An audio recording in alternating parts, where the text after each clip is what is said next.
Hello friends, good morning. সবাই সবাই কেমন আছো? আর আমিও খুব ভালো আছি আজকে। তো সকালবেলা উঠেই আমার বাড়ির যে কাজগুলো থাকে সেগুলো আমি করে নিয়েছি। তারপরে চলে গেছিলাম বাগানে ফুল তুলতে। যেহেতু বাড়ির বাগানে এত ফুল গাছ রয়েছে, তো বাইরে থেকে ফুল খুব কম আনা হয়। মালা টালাগুলো বাপি বাইরে থেকে নিয়ে আসে। তারপর এই ফুলগুলো কিন্তু গাছ থেকেই তুলে পুজো করা হয়। আর এই সূর্যমুখী গাছটা নেতিয়ে পড়েছে, না সোজাই ছিল। আগের এই কদিন আগে ঝড় হয়েছিল, তো ঝড়ের জন্য কি হয়েছে, সব সূর্যমুখী গাছগুলো শুয়ে পড়েছে। আর রোদটা সকালবেলা এত বেরিয়ে যায়, তাড়াতাড়ি যদি ফুলটা না তুলি তো সব ফুলগুলো না সেতিয়ে যাবে, ঝলসিয়ে যাবে আর কি। ওই কারণে সকালবেলা উঠেই আগে সব ফুলগুলো তুলে নিয়ে গুছিয়ে আমি রেখে দিই। ফ্রেশ হয়ে তারপরে অবশ্য ফুলগুলো তুলি। তো চলো, এখন ফুল তোলার পর আমি তুলসী পাতা আর কিছু থানকুনি পাতা তুলে নিয়েছি, কারণ রোজ সকালের যে খাবারটা সকালে খালি পেটেই তুলসী পাতা থানকুনি পাতা দিয়েই শুরু হয়। বাড়ির প্রত্যেকেই এই দুটো পাতা আগে খাবেই। তো থানকুনি পাতা সব কিছু তুলে ফুল টুলগুলো দেখছো আমি সব গুছিয়ে এখানে রেখে দিয়েছি।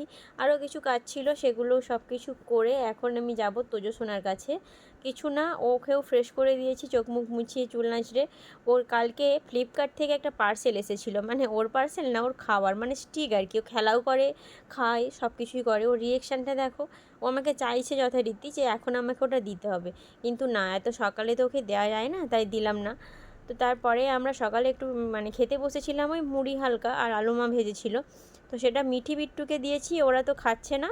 দুজনেই এখানে মারপিট করছে, দুজনে সারাক্ষণই মারপিট করতে থাকে। সমস্ত কিছু কাজ হয়ে গেছে আমার, আজকে পুজো স্নান সব হয়ে গেছে, যেহেতু আমি ডিউটি বেরোবো। তো তোজো সোনা সবার আগে এখানে এসে বসেছে। মা আজকে রান্না করেছিল আলু ভাতে, এটা ছিল ডিম দিয়ে মাছের টক, আম, শশা, আর ভাতও করেইছিল, আর একটু চিকেন ছিল, সেটা একটু আলু দিয়ে ঝোল করেছিল। তো চলো আমরা চটপট করে এখন খেয়ে নিই। আর এইদিকে তোজো সোনা বাবির সাথে কি গল্প করছে, আর এটাও লক্ষ্য করছে যে মা খাবার বাড়ছে, ওকে কখন দেবে। ওর খাওয়ার আলাদা থাকে, সেটা আমাদের সাথেও খুব কম, এত ঝাল মশলা ওকে দেওয়া হয় না। তো এখন বসে রয়েছে কি দুঃখে জানি না, ও এরকম দুষ্টুমি সারাক্ষণই করতে থাকে। তো দেন আমার খাওয়াও কমপ্লিট, সব কিছুই কমপ্লিট করে আমি বেরিয়ে পড়েছি ডিউটির জন্য। বাপি আমাকে রোজই দিতে আসে, তো সেই জন্যই গেছি, চলে এসেছি। আর এটা কোন লোকেশান তোমরা যদি কেউ জেনে থাকো অবশ্যই জানিও। তো ডিউটির শেষে আমি এখন বেরিয়েছি একটু বাজার করতে না, দেখতে পাচ্ছ পাখি দোকানেই, পাখিরই বাজার, পাখি কিনতে আসিনি, ওদের খাবার কিনতে এসেছিলাম। তো খাবারও নিয়ে নিয়েছি, ওই শ্যামাদানা ছিল আর সূর্যমুখী দানা ছিল, এগুলো নিয়ে নিয়েছি। তো এখন আমি বাড়ি চলে যাব, কারণ অনেকটাই রাত হয়ে গিয়েছে, ওদের খাবার টাবারগুলো নিলাম। তো চলো, সে ভিডিওটা ভালো লাগলে অবশ্যই সাবস্ক্রাইব করো, কমেন্ট করো, লাইক করো, শেয়ার করো। বাই।